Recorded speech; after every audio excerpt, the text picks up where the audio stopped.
Not Adam, but Eve is the progenitor of humanity. It's thanks to her that there are progenitors at all. And if she must take the blame, she should also get the credit for the fall, which turned husband into father and wife into mother, and gave the childlike couple a parental maturity they could never have achieved had they not found their way out of the cradle of Eden. There was no fecundity of generations in Eden, for where there is no death, there is no birth either.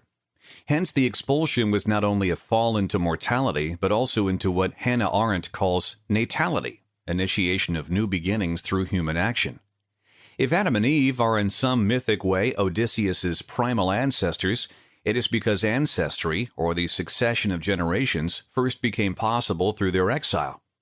By choosing mortality over immortality, Odysseus repeats the fateful choice of Eve and thereby proves himself an adult. Through that choice, he reaffirms his place in the genealogical line that makes of mortal life a link in the chain of generations.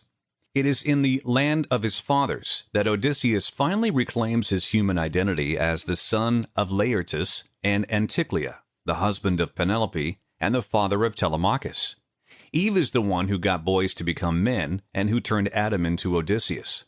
Eve was created as a Stepford wife of sorts, with everything provided for her except the prospect of self-fulfillment.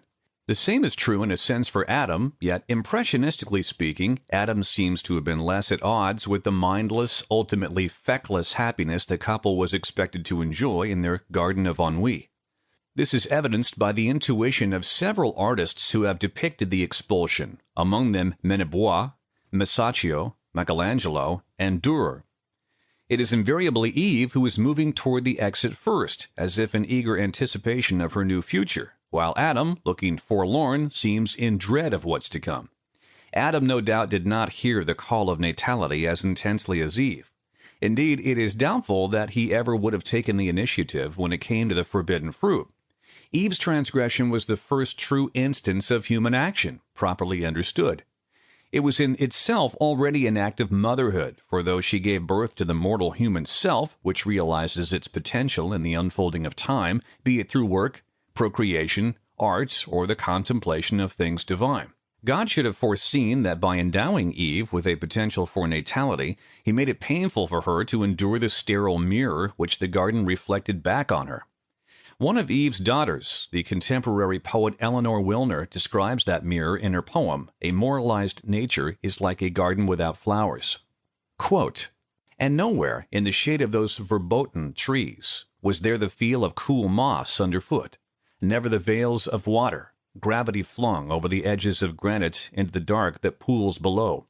No restless hours, no bug-eyed frog unfurling its tongue, no insect hum of propagation, no busy messengers of change. Nowhere the silken bowers of desire into which the bees plunge, drunk on nectar and remembrance of the larval honey lust. No flowers in Eden, not even one." End quote. One is inclined to trust Wilner's ancestral memory of the place, for no one has a deeper reach into primal things than the author of The Girl with Bees in Her Hair, from which these verses come.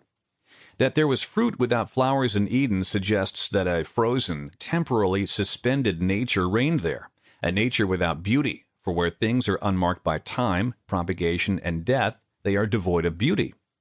Whatever else it may figure, beauty first and foremost figures mortality.